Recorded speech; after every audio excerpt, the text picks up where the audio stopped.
What's up, everybody? Welcome to Hammerdown Motorsports. Today we have a little battle of the brands going on just from my personal experience. Behind me we have our 2017 Yukon Denali XL. I bought this brand new in the end of 2017. And then over here we have our 2022 Ford F350, my first brand new Ford.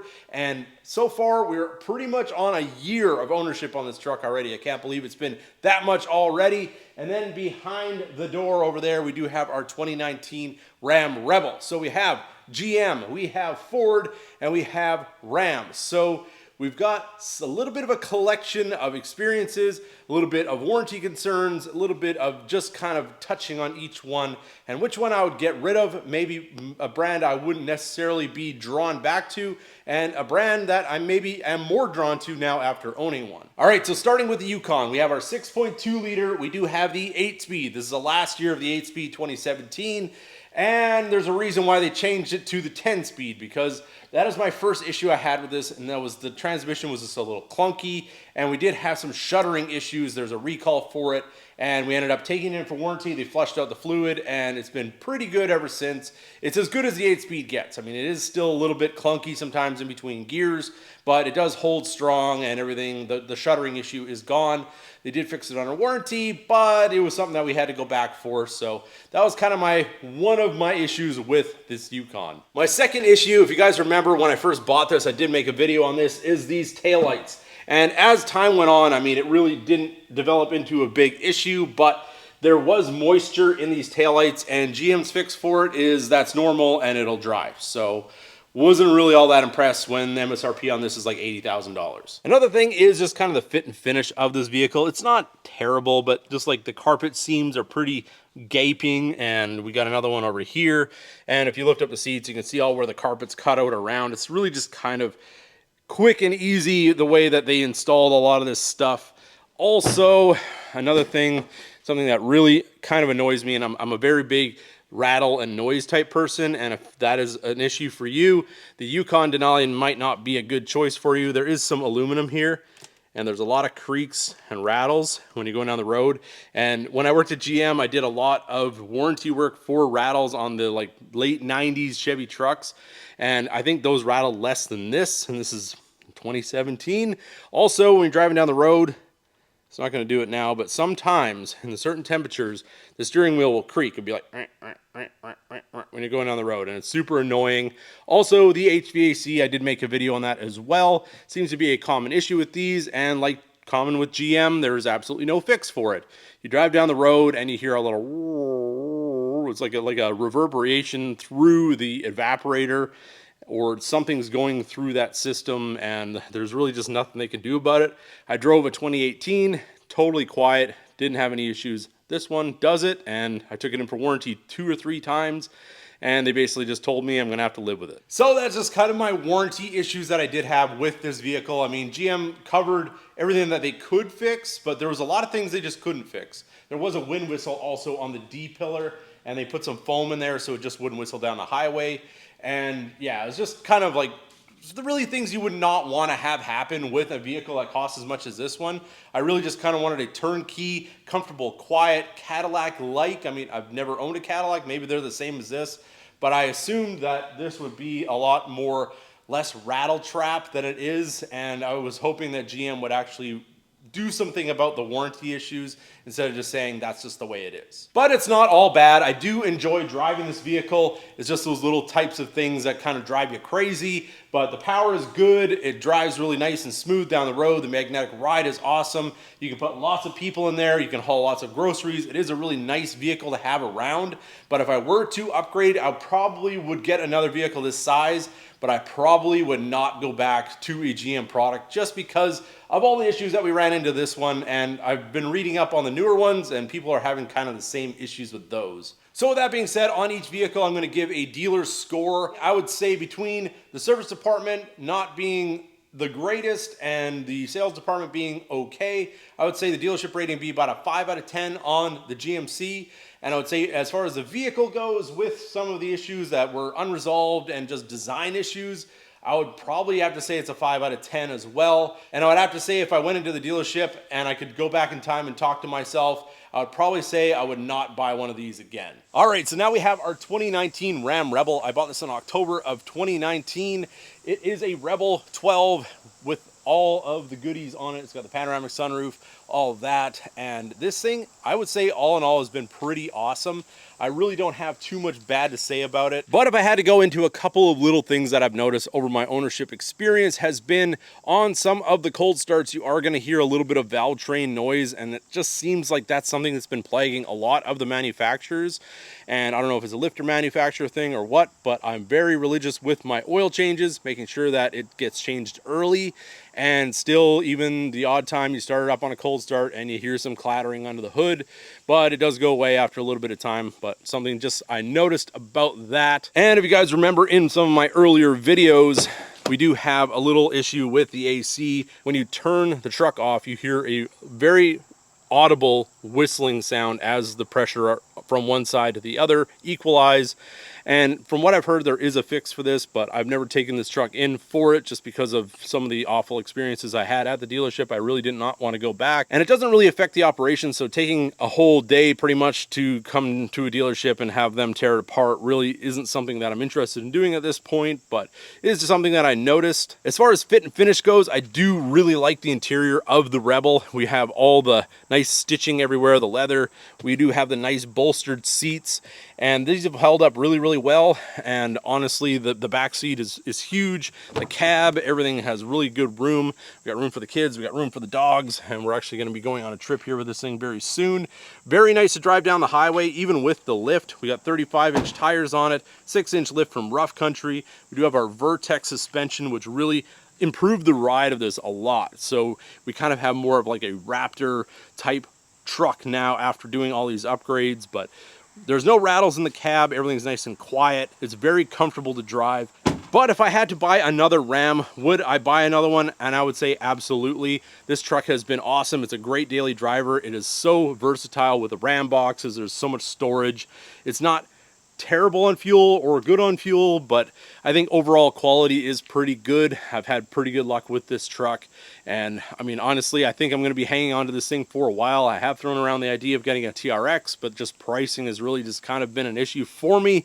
I'm not really interested in spending $100,000 on a truck that I know is better than this truck, but isn't a whole lot different. So I mean, for the money I have in this one, it's kind of worth just keeping it at this point. So for our dealership rating on the Ram, the particular dealership that I bought this one from, I'm going to give the dealership a 2 out of 10, and some of my past experiences weren't as terrible, but they've just seemed to have gotten worse as time goes on.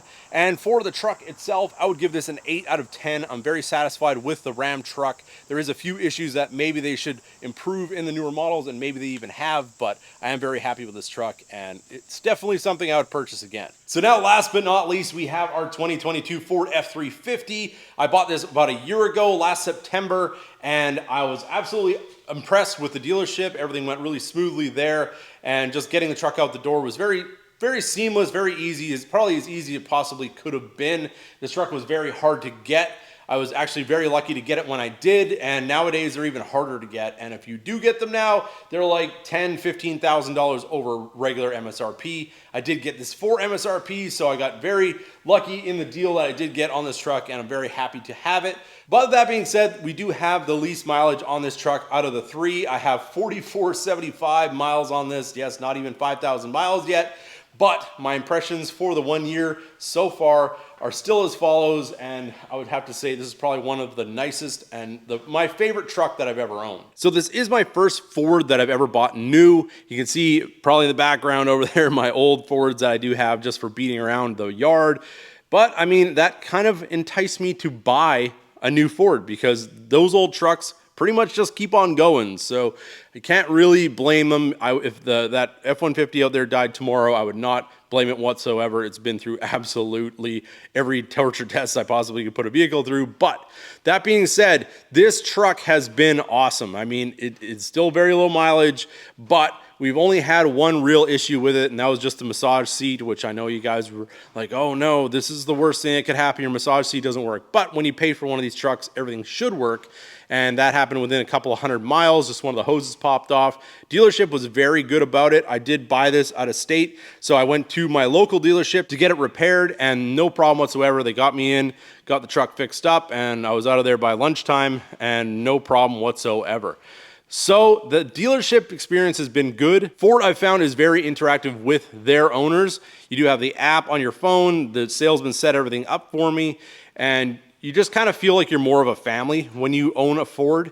And it's just something that I never really ever thought I'd say, because I was always kind of an anti-Ford person in the past until I started seeing that some of their products had improved.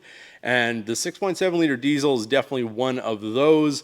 And this truck, I really don't ever plan on getting rid of. It is just such a nice vehicle to drive. You do have a little bit of the rough ride just because of the F350, but it's so capable. It can tow a lot. And I just absolutely love this interior on this truck. You do have the really nice soft leather seats. We do have the power boards. We have our dark Marsala leather. We do have the giant screen, all of that. And as far as any kind of warranty stuff, really all I can say is the seat. I've had a couple recalls sent, but there were never issues that I had. So Ford is very quick to send you the recall notice. If you have any issues, you can take it into the dealership and get any of those things repaired. But they definitely do take care of their customers from what I've had on this experience of ownership so far. And yeah, this truck is definitely probably one of my favorite vehicles I've ever owned. All right, so with the Ford, I know it is the one I've driven the least, and it's the one I've owned for the least amount of time, but I would have to say, if I had to rate it out of 10 so far to this date, I would give it a 9.5 out of 10. It has absolutely been awesome. The build quality interior-wise is really good.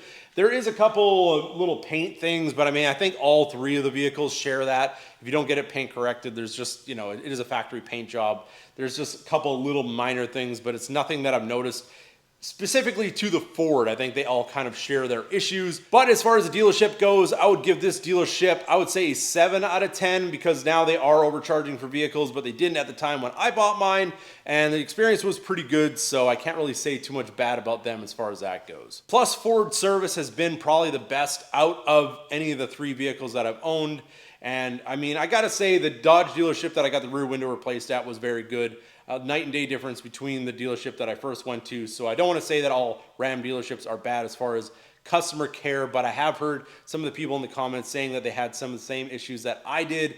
And yeah, Ram really needs to look into their dealership network, because we don't want to have to buy trucks and then have to deal with jerks on the other end. So now for our dealer rating, I'm going to say for the sales end, because that was one dealership, service end was another dealership. The service was, I would say, a 9 out of 10. Very, very good. Everybody was very quick, knowledgeable, very happy to see you when you come in, and everything was just a good experience.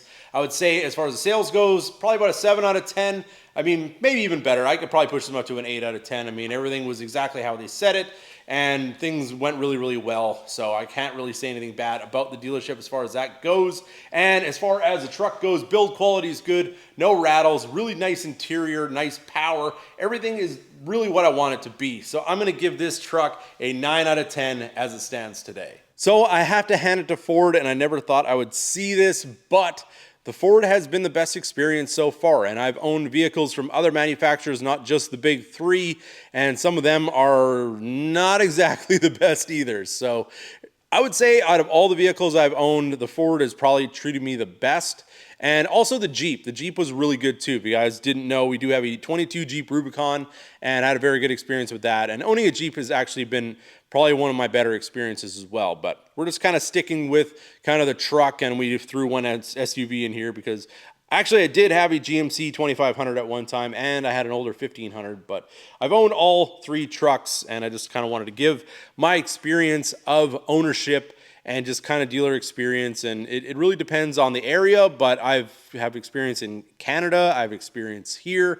So yeah, there's definitely, all can be good, all can be bad, but these are just some of the talking points that I have about the three vehicles that we are talking about today, and just kind of what you come to expect, at least in my experience. So that being said, if you guys made it to this point in the video, put big 3 in the comment section or write some of your experiences from any of these manufacturers. Which one would you say treated you the best?